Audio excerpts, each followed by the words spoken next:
Olá, amigos. Eu quero compartilhar com vocês uma palavra. O Evangelho verdadeiro é cristocêntrico. Cristo é o centro. A Bíblia diz que todas as coisas foram feitas por Ele, por intermédio dEle e para Ele. O Evangelho que tem sido anunciado em grande parte da igreja brasileira e inclusive internacional é um evangelho antropocêntrico. O homem é o centro, as necessidades do homem, os anseios do homem, os sonhos, os projetos momentâneos e terrenos do homem são o centro.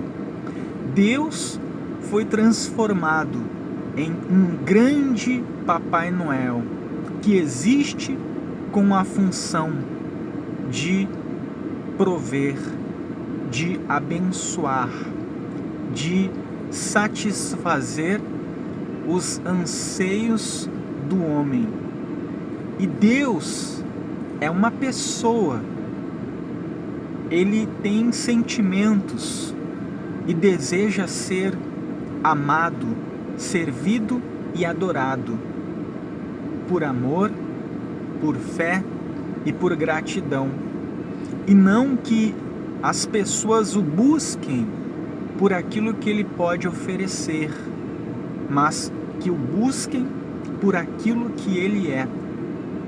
Eu tenho percebido que as pessoas elas têm frequentado denominações religiosas, igrejas, mas continuam a viver na natureza humana, como os ímpios, na prática do pecado. João disse que aqueles que são nascidos de Deus não vivem na prática do pecado.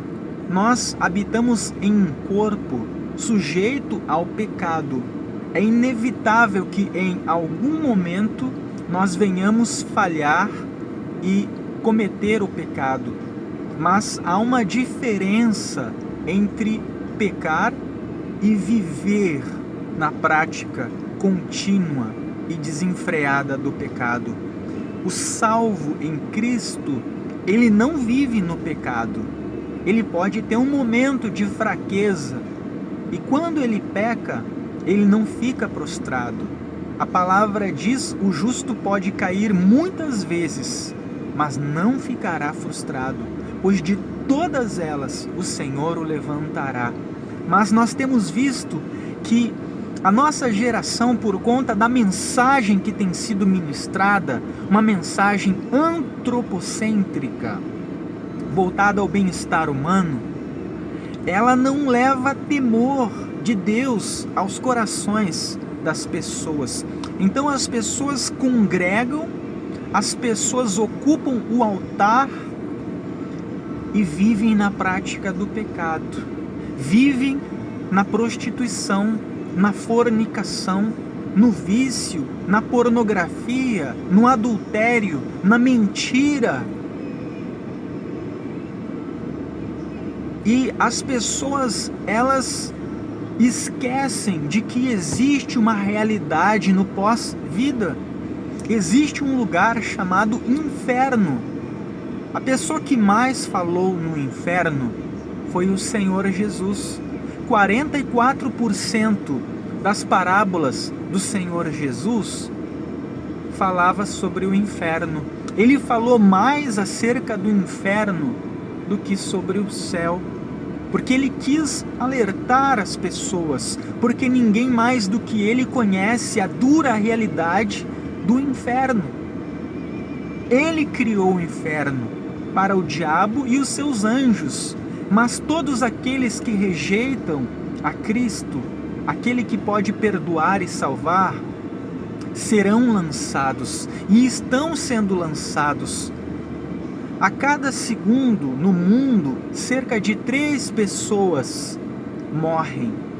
Enquanto você respira, pessoas estão morrendo. Pessoas que tinham projetos, que tinham sonhos, que eram jovens, que pensavam que tinham uma vida pela frente.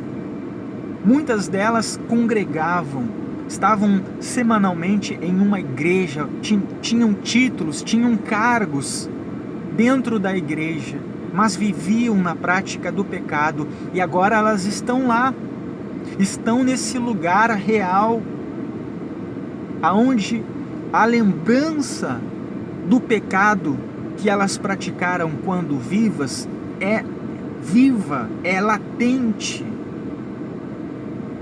E elas estão na solidão, nas trevas, na dor, no tormento das chamas do inferno. E elas estão clamando e gritando, se perguntando por que elas não mudaram, por que elas não se consertaram, por que elas, mesmo tendo a oportunidade de se render a Cristo, de ser nova criatura, de herdar os céus, viveram no pecado. Almas desesperadas, que em um momento pedem misericórdia e no outro amaldiçoam a Deus, porque a graça que refreia o pecador hoje lhes foi tirada. Se quando em vida que o Espírito Santo trabalha para convencer o homem do pecado, da justiça e do juízo, elas não se arrependeram, quanto mais agora estando no inferno, que o Espírito não refreia a sua natureza, e elas são tão más quanto podem ser. Nós não somos tão maus quanto Hitler, Stalin, porque a graça de Deus nos refreia, ela trabalha no nosso ser para nos moldar à imagem de Cristo. Mas lá no inferno, as pessoas perderão totalmente a imagem e a semelhança de Deus, e elas se tornarão bestas feras, semelhantes a demônios, rangendo os dentes de ódio, de raiva, e elas vão lembrar de quando elas estavam vivas, e elas vão desejar uma chance de sair de lá. E você tem essa chance hoje de se consertar. Talvez você não tenha ouvido essa palavra porque você tem ouvido o que te agrada, mas eu estou aqui como profeta de Deus para te dizer, movido pelo Espírito, conserte a tua vida. Você estar dentro da igreja, você ocupar um cargo, ter um título, não significa que você é salvo. Naquele dia muitos dirão ao Senhor, Senhor, em teu nome eu curei os enfermos, eu expulsei demônios, eu operei maravilhas, mas ele dirá, apartai-vos de mim, malditos do meu Pai, vocês que praticam a iniquidade. Conserte-se. Você que está na igreja, mas vive em fornicação, tendo relação fora do casamento. Você que vive amaldiçoando, maldizendo. Você que tem vício oculto. Você que vive na prostituição, se conserte. Eu te peço, pelo amor de Deus, pela graça de Deus, você não tem ideia, se você pudesse conversar com uma alma que fosse trazida do inferno, você ia ver o desespero. Lá é um lugar de densas trevas, um lugar onde não há um fio de esperança, onde não há uma alegria, onde há uma depressão profunda, uma tristeza sem fim, onde há uma saudade que nunca será saciada, aonde que há dor, desespero, pavor, tormento. Jesus falou que lá há choro e ranger de dentes, de dia e de noite. Hoje não se prega sobre o inferno, mas ele é uma realidade que está a um passo. Você está vivo porque a graça de Deus é sobre ti, mas o inferno pode estar a 1 segundo de distância. Milhares de milhares estão lá e estão indo para lá a cada momento.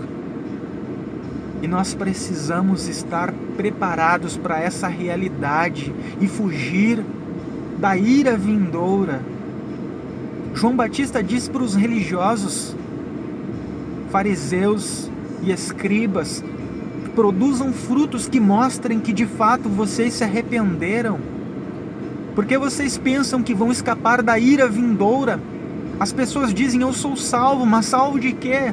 Você não foi salvo do diabo. A pessoa, ela é salva da ira santa de um Deus justo.